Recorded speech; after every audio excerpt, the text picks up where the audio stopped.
Good evening, friends, and welcome to this edition of the Thursday night Mystery Wine Blind Tasting. I'm your host, Neal, here from home on a rainy, icy evening. Hopefully, you are all hunkered down with power. I've been reading some comments of folks on the internet that stated that they've lost power as far as West Virginia away and others up on the mountain in Linden. So hopefully, you have power and can join us and have the bottle tucked by your side in a warm spot. If that's the case, please let me know you're watching, and we shall begin with this little number. A wine that seems appropriate, kind of fitting for the occasion, for the season, for the weather. It seems like a more robust red, but we will get all that as we work our way through this. So here's who's with us tonight.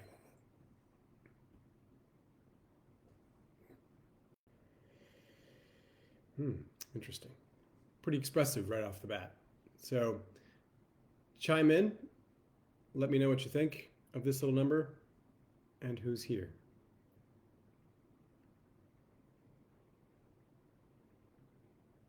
Really alluring nose. This is a wine that we've talked about in the past, kind of the experience where oftentimes it just showcases something right off the bat, even before you can begin assessing it, sort of already showing you something. And I think there's a case to be made for this wine here, giving us a real expressive nose that indicates maybe where we're headed. So, Rebecca and Karen, good evening. And Bobbin and Gail, Sarah and Dean. Well, wonderful guys. Scott, I agree. It smells a little bigger, and it's expressive in the fruit. There's also kind of a series of other layers of flavor there that make it interesting. Um, Robert, well, thank you for joining us while you're at the Caps game. That's pretty amazing. We appreciate that very much. Have a great time. I guess have a glass of wine and enjoy the Caps. Johnny, the Sanders and the Taylor Stratton are here. Great. Wonderful. Emily and Cherise are here. Wonderful. Jordan and Jason. Hi, guys. Veronica and Dan. Awesome to have you here as well. Julie's with you too, Scott. Fantastic. And Kevin and Candy are joining tonight. Seems appropriate. Long time listeners and players along, which is fantastic. Thank you, guys. We appreciate you being here. All right, so what do you see, folks? I mean, we already talked about it just being a little bit expressive. I mean, I just poured it. I just opened it, moments before pressing go live, and put it in the glass, and already it was pretty expressive. And so, before we get way ahead of ourselves, I think there's a reason to at least give some credence to what you smelled, or what was notable right off the bat. I mean, we have a system to work, and that system's there for making sure you don't make mistakes and making sure that you kind of work your way through all the bases. But at the same time, because you've done that process, a number of you for sure have done that process time and time again, your subconscious has a sense of things at this point and has cataloged a memory, a taste memory of a bunch of different wines. And if something references in a wine that really evokes a particular strong impression, make note of it. It's a helpful impression that might take you exactly where you want to be, but we won't also stop doing the process. And so you can just use that initial impression as a benchmark against what you do find as you do the evaluation. If your initial impression was so dead on and it takes you right through, perfect. As I've talked about it before, it can't be a tractor beam, though. It can't be something that locks you in and pulls you in, but it can certainly be a help. And so for me, I think there was a real ripeness to the fruit. Dean, I don't know. I'm still here. I'm sorry if it kind of stopped on your end. It's still playing, and I'm still seeing comments. So I think it might be on your side. Maybe refresh, come back in and join us. There's a quality of fruit here that's riper, as was noted, and there's a more robustness, but there's also an herbal element here too. Kind of a sea spray, sort of seaside herbal quality to this that's interesting. And I don't know exactly where that is, but it's expressive, and I wanted to note that. Dave, Julie, and Sarah, good evening. Welcome. There's a tiny bit of a weird, this is going to be a weird note, but a meatiness, but not a meatiness like a grilled meat or a steak on the grill, a kind of roast. It smells a little bit like bologna to me. It smells like a cured force meat. You know, it's an emulsified. No, it smells like bologna. Like I can try to doctor that terminology up, but it's cured sandwich meat. So three notes that kind of just jumped right out of the glass, and I wasn't looking for them. I try not to kind of get ahead of myself in this and want to work the process with all of you, but those are things that popped up. So we'll see if those things come to bear as we work through the process. But let's start, as we always do, with the appearance. What do we see? Color is this? What level of intensity of color do we have? Where is this kind of on the spectrum of intensities? Is it a light wine? Is it a medium wine? Is it a more robust wine? As you swirl it, what happens? You have the formation of a kind of outer rim of where the swirl existed, and from that rim, do you have tears that fall? And do those tears form legs that stay? Are they thin? Are they thick? Do they come down fast and dissipate? Do they come down slow and linger for a long time? What's the process of those tears as they form into legs, if they do at all? And what does that indicate for you? So a whole bunch of questions. All these are the questions we typically ask of the wine in its appearance, and that lead us to try to understand whether the wine is more robust. And really they're all driving toward whether the wine has viscosity, and the viscosity as expressed by those tears and legs and by color and intensity. This is all part of sort of parsing out, is this something that's coming from more of a warmer climate, i.e. a riper space, or a cooler climate, i.e. Something that would have kind of a leaner body in presentation. And these are just benchmarks. Again, these are kind of, we're trying to put up, if we're in the game of bowling, if we're trying to put up bumper guards so that we never get completely skunked. We're going to hit some pins down no matter what. And so Johnny gets some sheeting, Candy gets some thin sheeting. Yeah, I think that's the case, right? I'm getting these kind of, the way I swirled it, like neat swirls where the thin legs kind of arc down the side of the glass and they hold. The tears form and you can see the legs. They're not huge. They weren't fat. They weren't slow, rather. They kind of formed almost immediately, pretty quick. A couple of you are picking up the mineral kind of salty sea spray, and I get that too, which is great. Jordan, sheeting.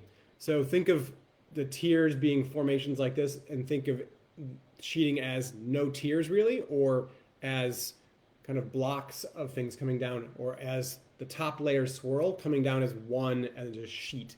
If you think about something like water splashed on something, it'll just kind of run down. It doesn't necessarily form tears. Something like salt water, which has more viscosity than regular water, or something like alcohol, which has more viscosity than water, will come down depending on how much percentage of alcohol in it, or potentially how much residual sugars in that liquid. So think about honey. Honey would run down in it.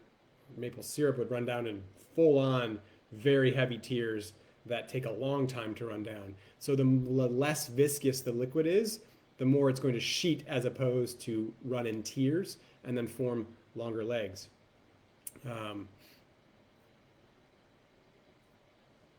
Jordan, Rebecca, hopefully that answered your question.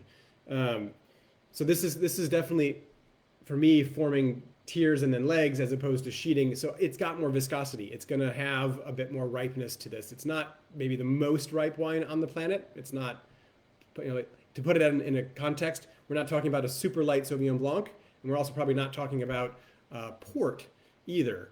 And so that helps to put it in reference. But I also don't think we're talking about, say, a light Pinot Noir based on how these are forming. There is viscosity. It's real identifiable.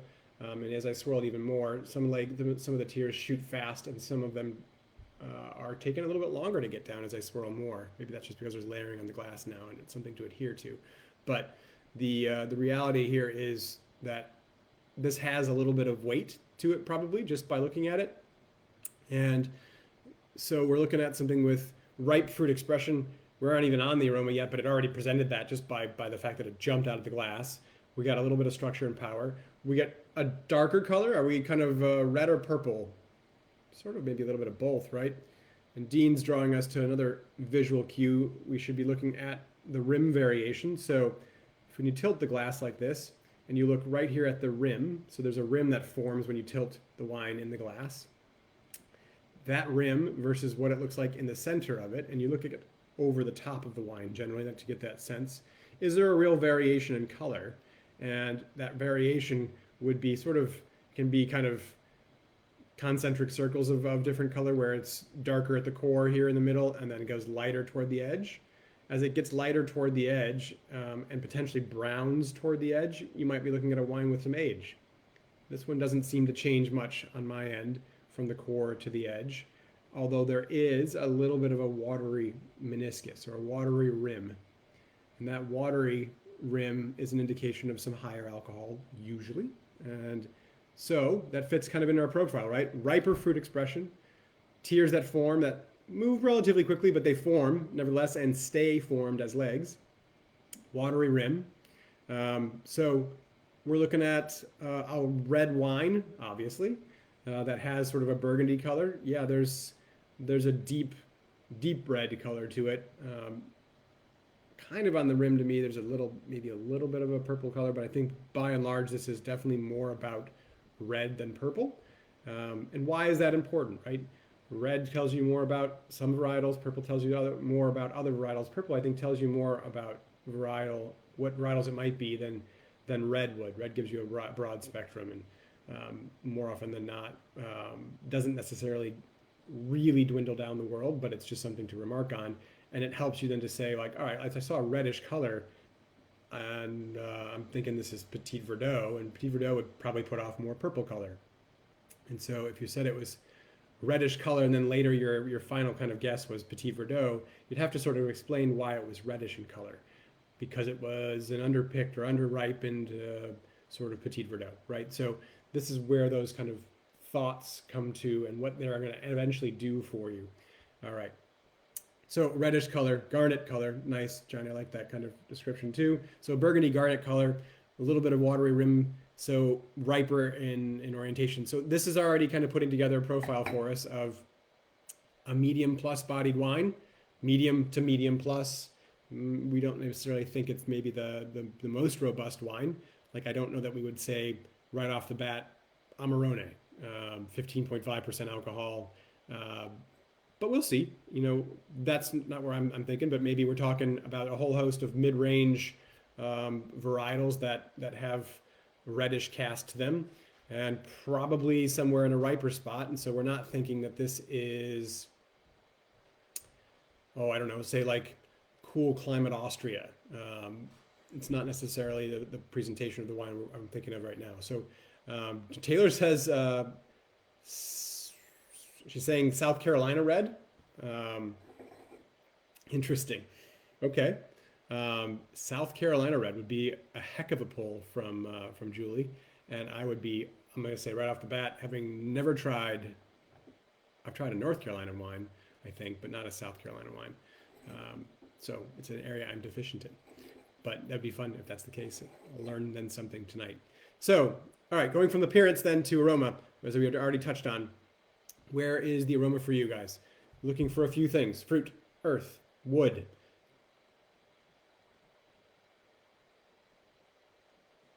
Excuse me, Taylor.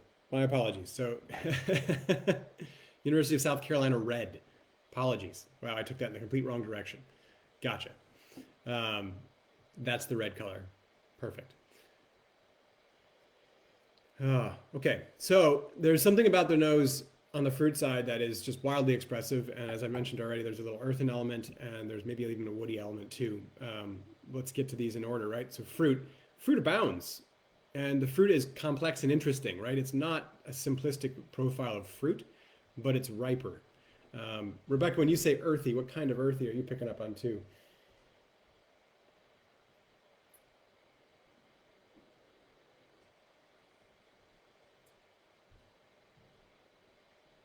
Yeah, there's a quality of fruit that plays on this that is one level fresh, one level medicinal, and kind of there's an herbal element that comes through. One level a little bit baked and dried.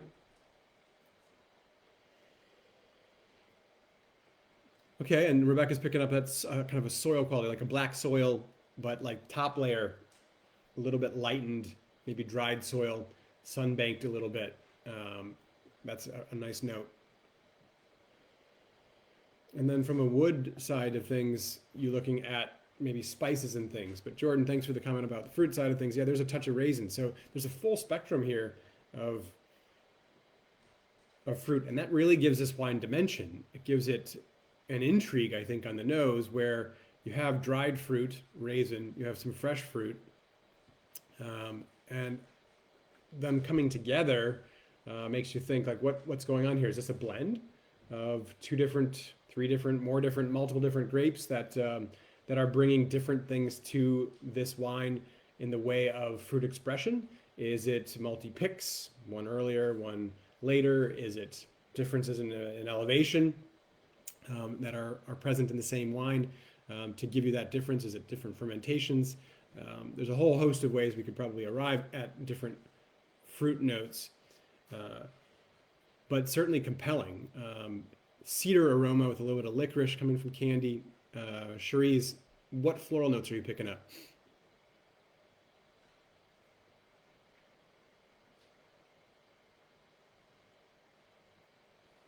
Tart red fruit, Dean, that's interesting. Yeah, so you've got cranberry, plum, it's like a tart red fruit with raisins. Like, see, that's where that dimension, that kind of tension in the wine almost is playing off each other, and makes me want to get to a sip of it because I want that tension. I love that tension.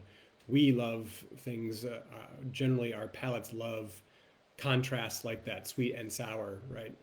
Sweet and salty, things of that sort, tart and salty. Are intriguing elements for our palate because they give us something to latch onto and an interplay back and forth. A little bit of rose, Cherise, nice. Yeah, I think that's fair. It's very interesting. And rose, by way of an absolute tell, kind of is oftentimes something like Nebbiolo. I don't think we're talking about Nebbiolo here by all of our descriptors, but it's something to think about, and maybe make something that takes us to the northern part of Italy, perhaps, as a region, just because of that. And I love Kevin's note about a cherry cough drop. I reference cherry cough drop all the time, and when you hear me say medicinal fruit, that's kind of what I'm thinking of. It's oftentimes a cough drop. It's the artificial fruit flavor, cherry flavor, with herbal notes rounded out in it. So, I mean, there's no real herbal fruit, right? So that's what I'm thinking of oftentimes is some kind of cough syrup, cough drop, some element of making the medicine go down better by way of a sweetened fruit profile. And that happens, I think, here. There's for sure part of that here. And then there's the like that meatiness I mentioned before in the way of bologna. There's a roasted quality here too. There's like a peppery note and a Maillard reaction. The Maillard reaction is the caramelization of proteins on meats, and so it has a little bit of that roasted meat quality. Jonathan, interesting note on turning metallic. That's fascinating. Something to kind of explore as we taste it. So let's do that. Let's try this wine.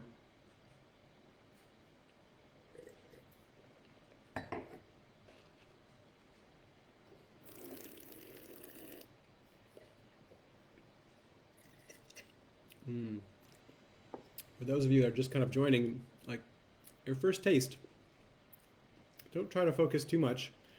Don't stress about focusing too much on the flavors and trying to pull out as many things as possible. Have that first taste and remark on the tastes as opposed to the flavors. And what I mean by that, is it sweet? Is it sour? Is it mouth-watering, as Johnny's just noting? Where's the acidity at, i.e. mouth-watering? Is it high, medium, low, i.e. are you not salivating for, if you're not salivating for more than sort of 5 seconds or so, it's not super high, it's low. If you're kind of in that 5 to 20 seconds, 15 seconds, you're in a medium range of acidity. If you're like puckering and it's persistent and it's hanging out, then you're more of a high level of acidity. And this feels like it's got a pretty medium plus level of acidity. We're getting pretty close to the far range of the middle range with this. What are the tannins like? Are you feeling a drying sensation on your gums? Are you kind of causing your mouth to go a little bit drier? There's an indication of tannin. So we're looking at the robustness. Is this a wine that has texture? Is it whole milk versus skim milk? Whole milk versus 2% milk? Where do you put this in the profile of the wine? Is it super powerful or not? That means when you look at this as a whole profile, you're talking about a wine that has sort of some high acidity, some lower tannins, a good structure, not huge, but it has some structure. I wouldn't say it's real big, and Johnny coming out with a kind of 1% milk as opposed to 2. It has a lightness that's perhaps belied by the fact that it doesn't really have as much tannin as I was kind of expecting based on what we were talking about with respect to the fruit. So it's softer than I was sort of expecting.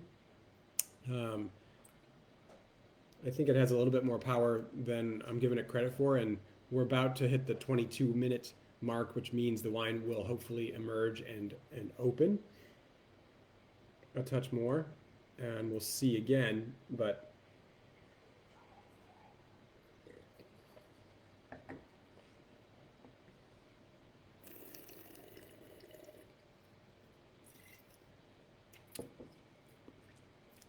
yeah, no. Like we're talking about a medium body wine with medium plus acidity, very low, or just let's say low tannin, not very low, but low tannin. There is some though. It's just at the finish, and I also think it rides the acidity train to the finish, where it's helping to kind of support and bolster the acidity, but it's not standing as much on its own. It's sort of in the shadow of that acidity. So, Johnny, you decanted about 45 minutes ago, so no tannins at this point. So it's really softened from that point for sure. Interesting. Okay.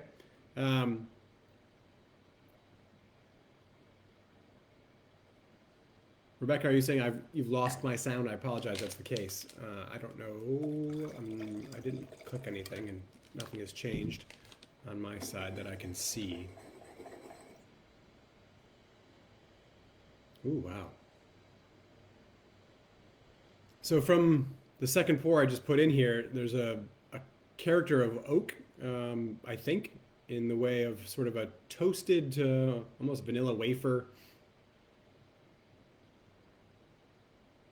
a browned butter.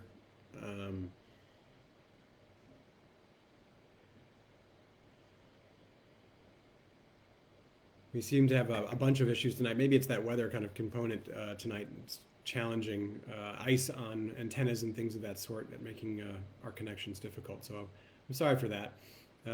This wine kind of added, I just said, a delicate and a definite level of other intrigue to it by adding sort of a confectionery note, a baking note. It's like baked flour with vanilla for me. So that's kind of maybe new oak, new American oak that's partly used perhaps, but more of that vanillin element that's coming through on oak. So that takes me to more of a New World presentation. Maybe there's one place in the Old World that's famous for using American oak, and that's Spain in the way of Rioja. So perhaps we should also consider something like that. So as we get to this point and we have the profile that we've built, it leads you perhaps to a New World presentation or an Old World presentation, right? And we've kind of traditionally said that something with high acid, generally speaking, would be more Old World in presentation. The ripe fruit quality makes me think of more New World in presentation. The medicinal profile of the fruit takes me back a little bit ways to sort of Old World. And then we're talking about kind of that vanilla note that just popped up for me, and hopefully for you guys too. And does that mean that this is New World or Old World?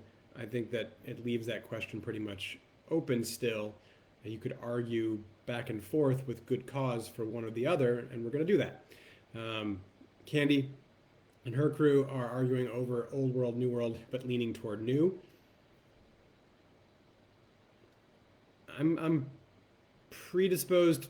I was predisposed to do that from my first sip. I mean, from my first smell right when I poured it. So my initial thought when I was talking about the wine before we even looked at the visual was that this is a New World wine based on that kind of expression of fruit.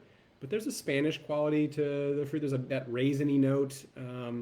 There's a potential for, there's always a potential for something with this kind of acidity for an interesting Italian varietal, maybe more southern, but I'm not positive about that. So for me, like I'm stuck between sort of New World and more like California, I guess. I don't think necessarily Washington. I think we would have less of that tart red fruit and the raisin, and somewhere in California might be able to pull this off. Or maybe it's winemaking too, because remember with our carrying on last month, for those of you that had that wine, we were we were thinking, gosh, this is Beaujolais, but it's not Beaujolais. It has more character than Beaujolais than Gamay would, but it doesn't have enough character to be kind of like Southern Rhone. And then it turns out it's sort of Southern France, but it had carbonic maceration to it. So there's an element here of like a whole cluster quality that could be done in either place, the New World or the Old World. And when I say whole cluster, it's the whole cluster of grapes, the whole bunch that's pressed, as opposed to removing the actual grapes from the cluster, from the stems. And when you press the whole cluster, you're not pressing as hard because you don't want to extract kind of the bitter anthocyanins from the actual stems and such. So you're pressing more gently, and you might let it soak there for a minute or a little bit on those seeds and stems and skins in order to extract character, and you get a little bit of maybe an herbal element, right, and a bittering element that comes into the wine that way. So maybe there's a partial quality of that. That'll also lighten up the wine a bit. In this case, maybe. So that would be a technique that could be used anywhere. Veronica's noting that Dan's thinking Spain.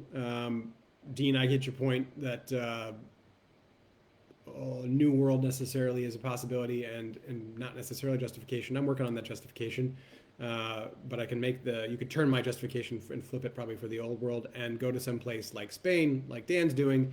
And I would agree with Kevin. It's interesting. I was talking with some guests this past week about this process and just saying, let your intuition guide you. It's not foolproof, but does this taste Spanish or does it taste French? And there's wines that just do, right? And there are wines that I'm sure that are similar enough on both fronts, but it doesn't taste French. Whereas last month it did. It had a French character to it. We couldn't place where exactly, and that usually just means it's not a place that you know or that you tasted a lot of wines from, and that's fine. It doesn't mean it's not that place, then that region as a whole. And so Spain, I like too. So I'm kind of, something like Alicante Boucher is grown in California and is grown in Spain. It's riper red fruit. It's deeper dark character. It can be a little bit medicinal. I mean, if Julie pulled a single varietal Alicante Boucher, that'd be pretty cool because I don't think I've tried that. Certainly not in a long, long time. And so,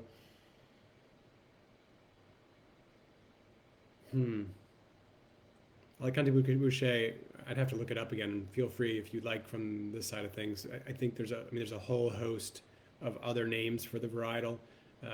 But when I think of Alicante Boucher too, I'm thinking also that it's oftentimes something that you find blended with Zinfandel.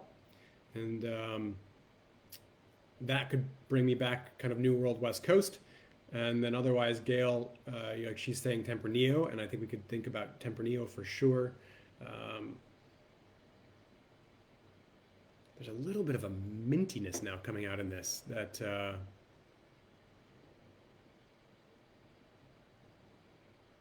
gosh, I mean, whenever I smell minty and mentholy elements, I think of Australia, and so I'm gonna put that back in the mix from a New World standpoint. Is this Grenache, like a Grenache Syrah Mourvedre? Is this a blend? I was thinking about Syrah in the beginning with some of that meatiness. The mint is getting strong for me, Veronica, and it wasn't there. I mean, it's 30 minutes in. That's flown. Gosh, this is fun. The mint just popped out right now, and I didn't see that before. And that can be, eucalyptus in the vineyard. It can be mintiness that way. So a warmer climate for sure, and a Barossa Valley Shiraz. Interesting. Let's taste this again.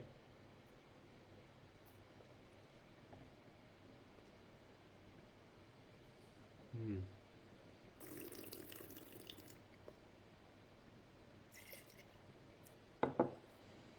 There's a freshness to this. Ooh, it's a pretty compelling wine. I love wines like this where you think you know what you're getting and it takes you on a whole different ride. It's a compelling mix. All right, so we got some work to do here to get to a decision. New World, Old World, potential varietals, Tempranillo. I threw out Alicante Boucher. I think we could be talking about Grenache. We could be talking about Zinfandel. We could be talking about. So we're kind of in that range of lighter, robust reds. You know what I mean? Like it's not the most robust, but we're at the end of the spectrum where robust is, and we're not in the full robust kind of deep dark character, but we're kind of on the edge fringe of that.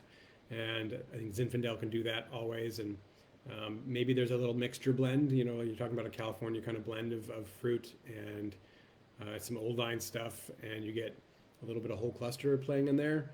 We could see that coming maybe from an interesting region in Spain. I don't think this is like Rioja to me, but another region in Spain, sort of central Spain perhaps, that's given us that. Maybe even we're heading more coastal and giving us a little bit of that freshness. There's a kind of fresh quality. Johnny, to my knowledge, no, Zinfandel is not necessarily grown anywhere in Spain. I mean, somebody probably has it planted at this point, but certainly not as a quote unquote typical offering from Spain. We could find, say, Primitivo from southern Italy in that varietal. So we could throw that mix in here. But this smells to me more Spanish than it's that raisiny element but you can get that raisiny quality from the Veneto and from Ripassos and Amarones. And so I shouldn't say that's not Italian, but my hunch here is that it's more Spanish than Italian. But I think I'm heading more West Coast California.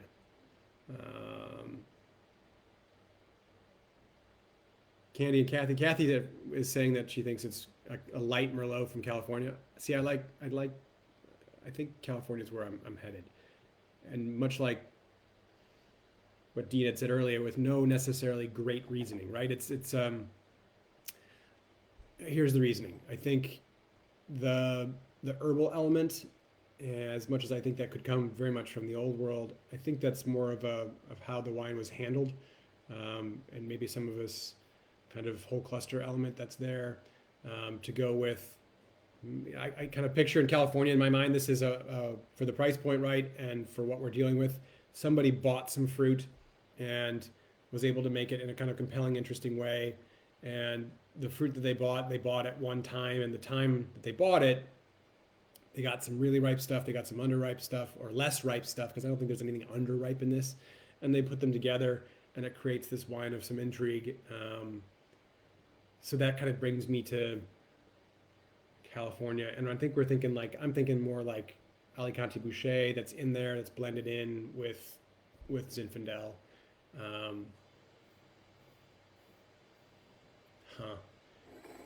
Maybe a few other varietals, because there's just a level of detail and intrigue here that's fascinating. Cherise is saying California too. Petit Noir, California Petit Syrah. Is that what you're meaning, Candy? Because that's a cool guess. Petit Syrah is a very cool guess. I think you'd get more darkness if it's straight Petit Syrah, but maybe there's a little Petit Syrah in this blend. You might get a deeper, richer wine typically. So Hmm. Wow, it just keeps evolving and how neat. I mean, there's like a soy note right now. Kevin is saying a northeastern coast of Spain with blended mostly Tempranillo. That's cool. All right. So we're in like a good spot, I think, of either New World, Old World. I'm kind of leading a camp in California. Others are saying Spain and a Tempranillo based blend. I think both are fair. Based on the appearance and based on the taste, it's pretty youthful. It's not wildly youthful. I don't know that this wine had much more tannin a couple of years earlier. I don't know that this is an aged wine because we're not seeing that expression. So 2 to 4 years of age, I'm gonna put my pin in the map and say like Lodi, sort of Central Valley, California Zinfandel project blend. Um, Maybe it's Zin on the label, so 75% Zin, but there's something else in it that that contributes to the complexity and the intrigue that's in this wine. Uh, Johnny's hanging out toward the sea um, in Spain, which is cool. All right, so I'm going to say 2020, 2019, California, Central Valley, Zin blend. Let's see. Oh, really cool. Yeah, that was the Central. I said Central Valley. This is Central Coast. Biraquino. This is a really good wine. Um, Fun. This is it means naughty boy, which is really neat and fun. St. George Zinfandel from the Central Coast, so single vineyard production. This is tasty. Um, wow, very cool. I don't have my glasses on me, and I can no longer read small print like that without like, putting it super far away. Um, this looks like a small vineyard planted by a bootlegger in 1922. This is great. So 14% alcohol. I gotta say, it doesn't present as ripe and warm, but the 14% is something to talk about with respect to how we viewed the wine and the legs and the formation. It had viscosity. This is a Zin, as far as I know, straight ahead, right? No blend. So I was a little bit wrong on that, but we got toward California, guys. That's pretty good. A naughty boy for Christmas, yes. Coal in the stocking. If you do, you end up with coal in the stocking. You just drink the naughty boys in, and you're relegated to that. That's okay, right? Johnny, I will give you full credit. I understood. I interpreted when you said Spain that you meant California, and you get credit that way. Or if you don't, it's okay. You can join us naughty boys in the corner drinking this Zinfandel. Really cool, huh? This is a really great little wine that we do have on the list at Field Main, and I tried it a long time ago, I guess, and see, it's a sort of that subconscious note, right? Where I tried the wine before and it was telling me something about it, but I didn't really know for sure, but there was something about it that took me to where I wanted to go, and that I tried hard to not necessarily just rush there, but it was referencing that point, and eventually I let that kind of overtake. And you can do that, especially when you've tried a number of wines. It's a little bit more dangerous to do that when you've tried less wine, when you pay attention to less wine.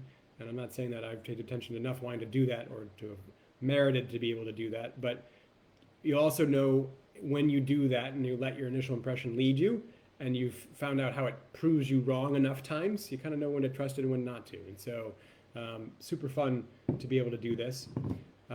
Just sharing wine with all of you is a highlight of my year in and year out. I love doing this very much and appreciate your time. I wish all of you the happiest of holidays, and if I get a chance to see you before then, I look forward to that. And if not, I hope you celebrate safely and beautifully with food and wine and the people you care about and the community that surrounds you. And we'll see you in the new year. We'll have these are picking right back up the third Thursday all the way through the next calendar year. We've been able to kind of plot that out, and it works out from a calendar standpoint. So each month, the third Thursday of the month, we'll be doing these. And I think we're just live today on the next two wine event dinners at the restaurant. One in January. We'll talk about Rioja, actually, as we mentioned it this evening. Rioja will be a really spectacular event with Travis, who is a wonderful purveyor of wines and really passionate about Rioja. We're going to get a chance to try 3 different regions of Rioja in the seminar, and then 3 different vintages with depth. And then we'll go into dinner and try some fun wines.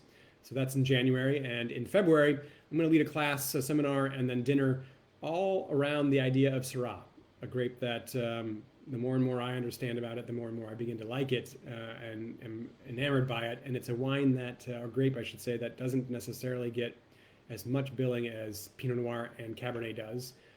On my list, for example, we have less Syrah than we do Pinot Noir and Cabernet by a long shot, and people order them less and less. But yet, more often than not, they're looking for that varietal because it's kind of a perfect mix of some structure and power and some earthiness and flavor, but some lightness too. And it presents a whole different range from around the world. So we'll explore that in February. And then I think today we just finalized toward the end of February, the 29th, I believe, we're going to do a little Burgundy dinner with Thibaut. And Thibaut was with us a couple of years back to do a presentation, which was wonderful on Burgundy. And we're going to focus on some of the villages that don't have Grand Crus in them, that represent relative value for Burgundy, and get to talk about those spots, and then have a fun little dinner with some of the more fringe productions, aligoté and things of that sort with dinner. And so some fun wine events coming up in the near term. And if you've got a little time off and you want to peruse the site and see if you have the calendar space available as you're marking out your 2023, we would love to see you in the coming year for those events too. So cheers all. Thank you so much for your comments and your feedback and for playing along. I look forward to more in the new year. Thanks.